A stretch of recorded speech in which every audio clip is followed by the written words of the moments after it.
Olá! Nessa parte da aula agora, iremos iniciar com as doenças do sistema urinário. Então, iremos trabalhar quais são as principais doenças que podem acometer o sistema urinário e que nós da enfermagem, acompanhamos então esse tratamento dentro da clínica médica cirúrgica. Vamos iniciar com a patologia de retenção urinária. Uma das doenças que acometem o sistema urinário é a retenção urinária. Então, a retenção urinária, como o próprio nome diz, retenção, é uma urina ficar retida na bexiga. Então, por algum motivo patológico, essa urina que está dentro da bexiga, essa urina ela não vai conseguir sair, não vai conseguir ser liberada, mesmo quando acontece a ativação do reflexo da micção.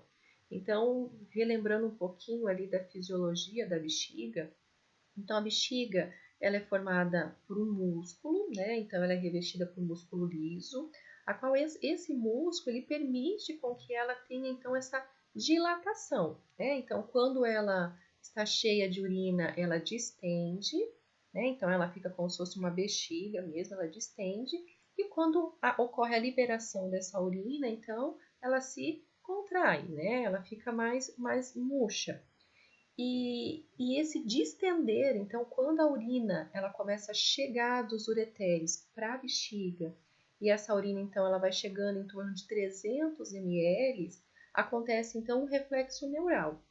Então, os neurônios, que estão os receptores que estão ali na bexiga, ativam os neurônios, que levam até o cérebro a mensagem, para que se tenha, então, essa vontade do ato de micção. Porém, isso está acontecendo, mas o paciente ele não vai conseguir liberar essa bexiga que está dentro da urina. Essa urina que está dentro da bexiga, que pode ser por algumas patologias, como, por exemplo, um cálculo renal, Então, pode ter um cálculo, uma pedra, que está ali obstruindo o caminho, a saída dessa urina para a uretra, e por esse motivo ele não vai conseguir estar liberando. Uma outra situação de retenção urinária, que aí tem a ver com a anestesia, acontece isso, Então, também há retenção urinária. Então, o paciente começa a apresentar um bexigoma, então, na hora de fazer o exame físico, de fazer a palpação ali de abdômen na região suprapúbica, vai sentir, então, uma massa palpável, que é, então, essa bexiga que está distendida, e isso acontece por efeito da anestesia, Então, a anestesia, ela bloqueia esse sistema neural. Então, ela bloqueia essa comunicação dos receptores da bexiga com o cérebro. E por isso não acontece, então, a abertura do esfíncter para a liberação, então, do líquido que está dentro ali da bexiga. Quais são as causas mais comuns, de retenção urinária? Então, quando a gente pensa em causas, o homem e a mulher, por ter uma anatomia um pouco diferente a nível de sistema reprodutor, acaba tendo algumas origens diferentes para a situação de uma retenção urinária. No homem, uma das situações da retenção urinária é o aumento da próstata.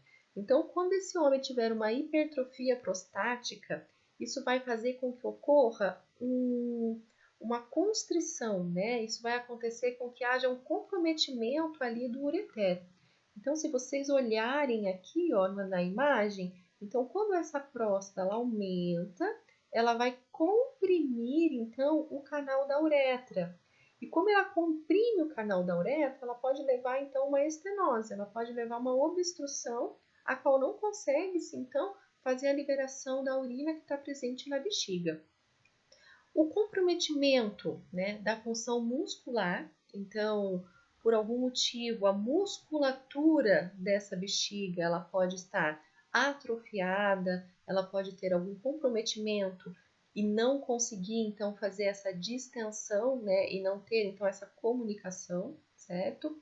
Uma constrição de uretra, então, por um tumor ou por alguma outra situação, essa uretra, ela vem a ficar, então, ter essa constrição, essa estenose aqui, sem ser por relação à próstata diretamente, um cálculo, né? Então a litíase renal, um cálculo pode vir e obstruir ali a uretra, fazendo então que não tenha essa liberação de urina da bexiga, uma infecção, uma inflamação aqui, né? Então na mucosa dessa uretra, então se acontecer essa inflamação também vai fazer um aumento de volume na uretra, podendo levar então a essa obstrução, um tumor, né?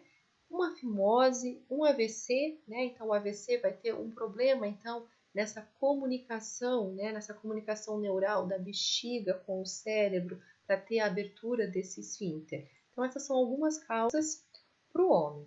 Nas mulheres, né? Então inclui algumas causas que também são comuns ao homem, como por exemplo cálculos, né? Então a litíase, tumores, AVC, ureterite, né? A questão de comprometimento de musculatura, né? De musculatura também, alterações de inervação, né? Que pode ser de medicação, como eu mesmo já disse, a anestesia, tanto para o homem quanto para a mulher, pode comprometer essa função neural de comunicação bexiga-cérebro, né? Então, isso são situações, tá? Só que a mulher tem uma outra particularidade, que é a questão do parto normal, né? Então, os partos normais, eles levam, né, devido à dilatação da vagina, ele leva a uma flacidez de musculatura. E essa flacidez, essa alteração de musculatura oriunda de partos normais, podem vir a se instalar um quadro de retenção urinária. Então, as duas particularidades na mulher, o parto normal, né, é uma das causas que podem vir a gerar uma retenção urinária, e no homem, o aumento da próstata, né? Então, são essas duas situações. Como que eu vou saber que o meu paciente ele tem retenção urinária, né? Então, normalmente ele vai relatar que ele não está conseguindo urinar, ele não está tendo o ato de micção. Então, ele sente vontade, né? Porque, como eu disse, há a conexão neural da bexiga com o cérebro. Então, há essa comunicação de que a bexiga chegou ali nos 300 ml de urina. Então, ele sente a vontade, mas ele não consegue. Ele não tem liberação de nenhum volume urinário, tá? Então, ele vai relatar isso. Ele vai relatar a urgência.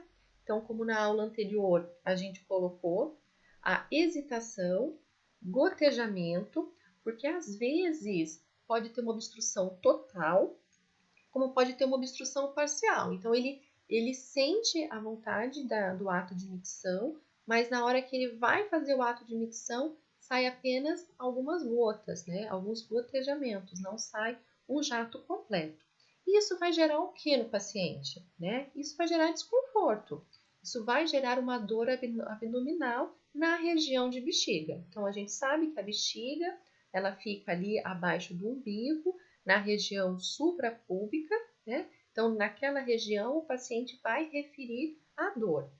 Na hora de fazer a palpação, né, o exame físico, até visivelmente, dependendo do volume que está de urina nessa bexiga, vocês vão perceber uma distensão, né? Vocês vão perceber que essa bexiga vai estar palpável, ela vai estar distendida, vai sentir um globo, né? Um globo palpável, endurecido nessa região. Então, a gente consegue, por essas manifestações, identificar um quadro de retenção. Bom, em relação ao tratamento da retenção urinária, existem algumas formas de tratamento, mas é importante reconhecer a causa dessa retenção urinária para daí sim escolher o melhor direcionamento de tratamento, né? Então, como a gente viu, a retenção urinária ela pode vir de um problema relacionado à musculatura, né? Então, a questão de músculo. Se for no homem, está relacionado à próstata, né? Então, o aumento dessa próstata pode estar relacionada a uma litíase, então um cálculo renal, né? Que pode estar obstruindo ali o trajeto dessa urina para ela poder ser exteriorizada. Pode também estar relacionada a uma situação de impactação fecal. Então, quando as fezes ficam muito endurecidas, elas também comprimem, né? Pela anatomia, está próxima ali da uretra, a saída ali do ânus, Então, essas fezes elas podem comprimir também a uretra e causar ali uma constrição, né? Uma estenosezinha do canal e levar a essa retenção urinária. Então, tem que se entender primeiro, né, o porquê, né, da origem dessa retenção urinária. E para isso é importante fazer também o diagnóstico. Então, o diagnóstico ele é feito mensurando, né, o volume urinário que o paciente vai liberar. Então, através só do volume urinário, a gente já sabe se ele tem ou não tem uma retenção. Então, se na coleta, né, no volume urinário ali, o paciente ele apresentar uma anúria ou uma oligúria, então já é instalado um quadro de retenção, mas o médico também pode, né, após o ato de micção, né, inserir um catéter, uma sonda e coletar, né, então o volume, né, mensurar o volume de urina que ficou retido nessa bexiga, que a gente chama de urina residual pós-miccional. Então, essa urina ela pode ser mensurada e aí também vai saber que não houve então o esvaziamento completo dessa bexiga, tendo um quadro de retenção urinária, tá? E aí o tratamento, né, pode ser por meio de técnicas comportamentais, como situações de mudança de estilo de vida, de comportamento, que venha a colaborar, né, no funcionamento da musculatura ali da bexiga, bem como na comunicação neural da bexiga, para poder então ter essa liberação da bexiga. E isso entra alguns exercícios, porque músculo, né? Então é um músculo que a gente tem ali na bexiga e todo músculo ele pode, né, com o tempo, né, gerar ali uma flacidez, né? No caso da mulher, a gente já viu que o parto normal é algo que pode causar essa flacidez de musculatura e de acordo com essa flacidez, esse músculo não trabalhar, né, corretamente. Então, a idade faz perder então musculatura, isso também altera. Então, o fortalecimento dessa musculatura é uma técnica que pode ser utilizada. Então, os fisioterapeutas hoje em dia trabalham com várias técnicas, né, de fortalecimento de musculatura, por meio de exercício, pompoarismo, eletroestimulação. Então, existem várias técnicas que vêm colaborar no trabalho dessa musculatura. Quando a técnica comportamental não surge efeito, aí existe também, né, a questão do cateterismo. Então, esse paciente, quando ele tem uma anúria, né, ele não vai conseguir eliminar a quantidade de urina que é necessária durante o dia. Então, na clínica médica cirúrgica, vai se optar, né, como uma forma de tratamento, não é a solução do problema, mas uma forma de tratamento é o cateterismo, né, a instalação de uma sonda vesical. Mas existem situações em que o paciente tem que lidar com essa retenção urinária e ele mesmo faz o autocateterismo depois, quando recebe alta.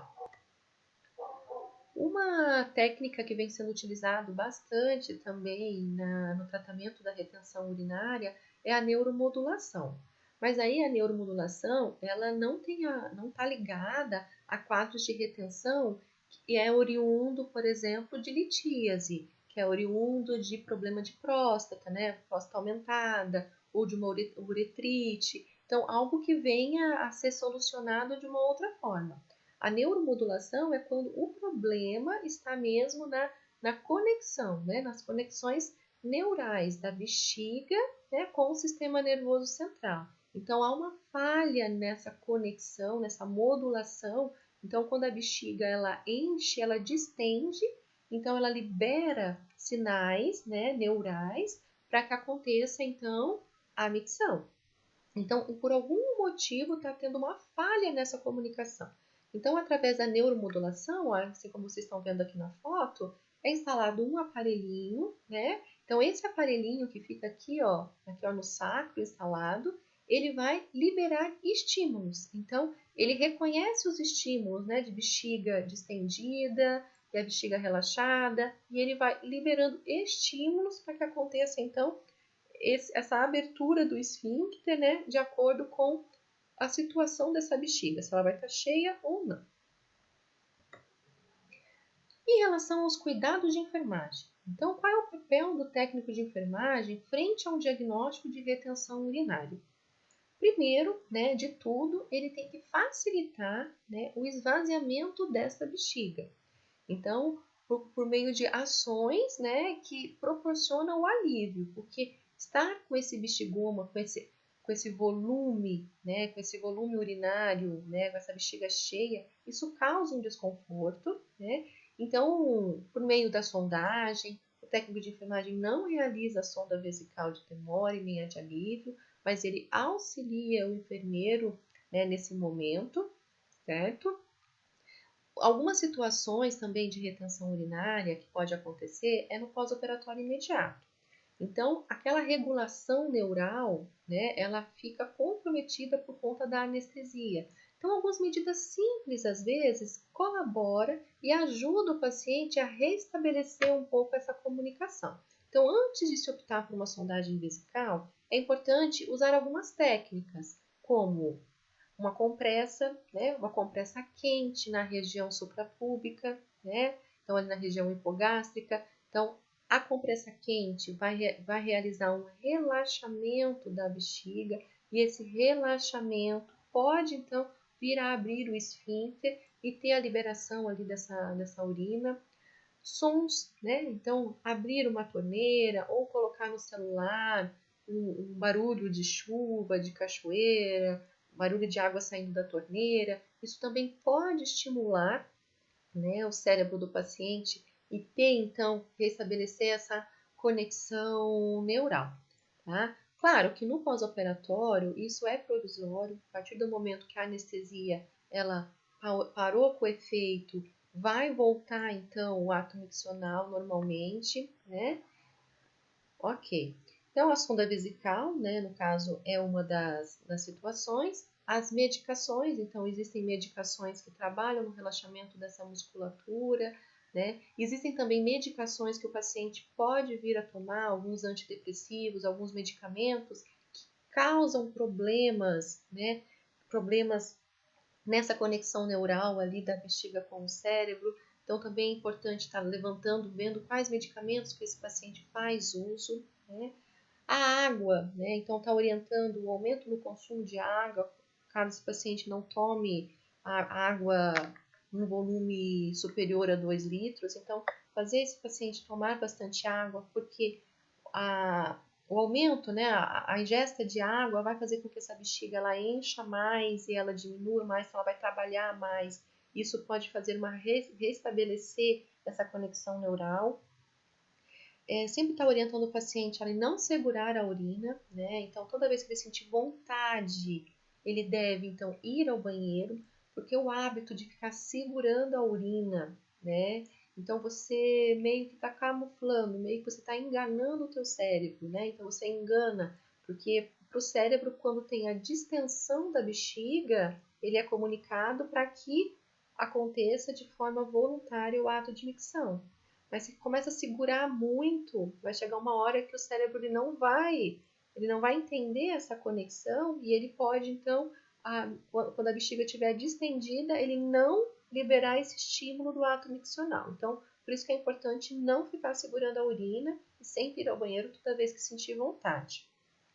Importante também manter a boa higiene íntima, né, após fazer as necessidades, porque a gente viu que a inflamação, a infecção da uretra é uma das causas que podem vir a ter a retenção urinária. Então, uma boa higiene íntima, sempre limpar a zona genital no sentido do limpo para o sujo, ou seja, né, sempre de frente para trás. Então, são situações que previnem uma infecção ali a nível tanto de bexiga quanto a nível de uretra. Uma dieta equilibrada, né? Então, reforçar que o sistema imunológico da gente, quanto mais trabalhando, mais ativo ele tiver, é melhor no combate, porque a região da uretra ali, né? Ela fica próxima de áreas que são sujas do corpo, como o ânus, no caso da mulher, da vagina. Então, está presente, está próximo a micro-organismo. Então, quanto mais estabelecido, mais fortificado esse sistema imunológico, melhor é para não se ter a infecção. E claro, né, sempre buscar praticar exercícios físicos, mas exercícios direcionados à musculatura do assoalho pélvico. Por quê? Porque o assoalho pélvico, né, então é todo aquele músculo que está no assoalho pélvico que ele sustenta a bexiga. Então, ele que sustenta e é nele ali que eu tenho a sustentação de bexiga, de uretra. Então, se essa musculatura ela está enfraquecida, né? Então eu vou ter a dificuldade ali, eu vou ter um remanejamento de posição desse órgão, isso também pode vir a gerar retenção urinária. Ok, então finalizamos o conteúdo da aula de retenção urinária e agora para fixar um pouco mais o aprendizado de vocês, no Siga abaixo dessa aula tem um texto de apoio de retenção urinária, a qual eu gostaria que vocês fizessem uma leitura para que esse conteúdo fique um pouco mais fixado para vocês e posteriormente nós iremos fazer alguns exercícios de fixação e ajudará bastante vocês nesse momento.